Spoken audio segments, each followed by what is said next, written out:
இதாவும் என் மன்னனும் தெய்வமும் நீதான் என ரமண நின்மலனே பேதை ஏன் உள்ளத்து உணர்த்தினை ஓவலர உணர்வு என் உள்ளத்து உருமாறு அருள். பகவத்கீதை 10ஆம் அத்தியாயம் பார்க்க போகிறோம்.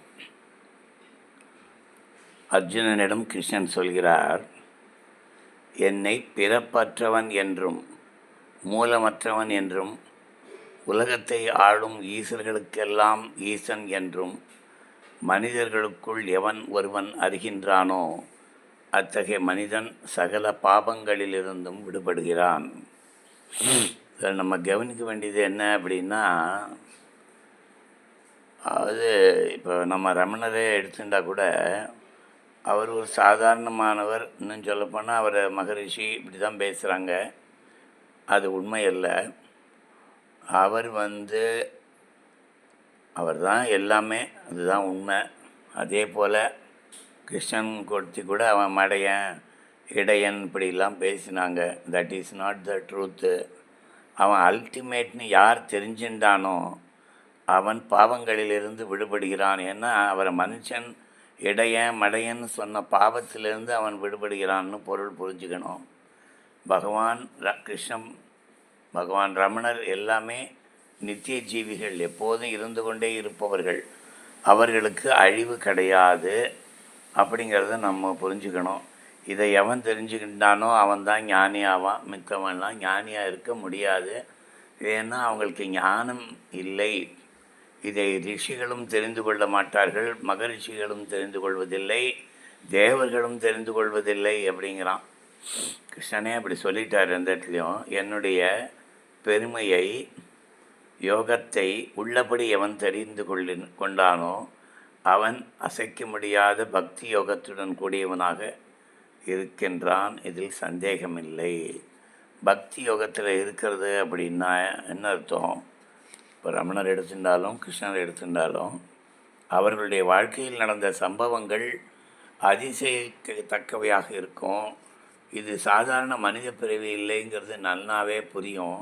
இது ஞானிகள் புரிந்து என்னை மதிக்கிறார்கள், துதிக்கிறார்கள் அப்படிங்கிறார் கிருஷ்ணன். என்னிடம் மனத்தை செலுத்துவாய், என்னிடம் உயிரையே அர்ப்பணித்து விடுவாய்.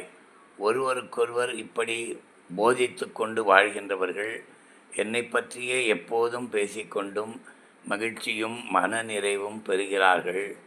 அன்புடன் என்னிடம் எப்போதும் ஈடுபட்டவர்களுக்கு நான் மேலும் மேலும் ஞானத்தை கொடுக்கிறேன். ஞானத்தினால்தான் இறைவனை அடைய முடியும். ஞானம்னா உலக ஞானம் இல்லை.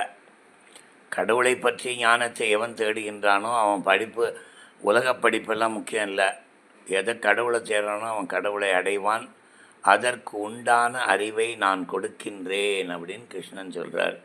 பகவான் ரமணரிடம் கூட பகவான் ஞானத்துக்குன்னே பறந்தவர். அவர் ஞானத்தை மட்டும்தான் அவர் பேசுவார். அதுக்குத்தான் திருவண்ணாமலைக்கு வந்தார். ஞான தபோதனரை வா என்று அழைக்கும் மலை அண்ணாமலை என்பது போல அண்ணாமலையாக இருக்கக்கூடிய ரமணனும் ஞானத்தை உலகம் முழுவதுக்கும் போதிப்பதற்காகத்தான் திருவண்ணாமலை வந்தார். இதில் என்ன புரிஞ்சுக்கணும் அப்படின்னா, நீ பகவானை சேவிச்சா உனக்கு ஞானம் தன்னால் வரும். அதை வச்சு தான் நீ முன்னுக்கு வரலாம். அதாவது இந்த பக்தி யோகம் செய்கின்றவர்கள் கூட எனக்கு ஒன்றும் தெரியாது, பகவானே நீ என்ன வழி நடத்துங்கும்போது பகவான் அவர்களை வழி நடத்துகிறார். அதுதான் சரியான ஒரு அணுகுமுறை. நீயும் அதே போல் இரு கிருஷ்ணன் அப்படின்னு அர்ஜுனனுக்கு சொல்லுகிறார் பகவான் கிருஷ்ணர். இதுதான் இந்த சாப்டரில் முக்கியமானது. அதே போல் வலிமையானது எது, ஆழும் திறமுடையது அப்படிங்கிறது, எதெல்லாம் உயர்ந்திருக்கோ வலிமையானதோ அதெல்லாம் நான் சொல்கிறாரு. அதுக்கு சில உதாரணங்கள்லாம் உலகத்தில் எதெல்லாம் வலிமையாக இருக்கோ அதை சொல்கிறாரு. அதுக்கப்புறம் என்ன சொல்கிறாருன்னா, ஒரு பாட்டில்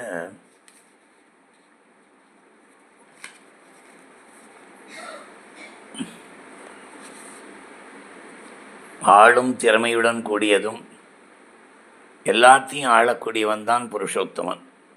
ஒளிமிக்கதும் செழுமை கொண்டதும் நன்மை பயக்கக்கூடியதான எந்தெந்த வஸ்து உண்டோ அது அனைத்தும் என்னிடமிருந்து உருவானது அப்படின்னு தெரிஞ்சுக்கோங்க.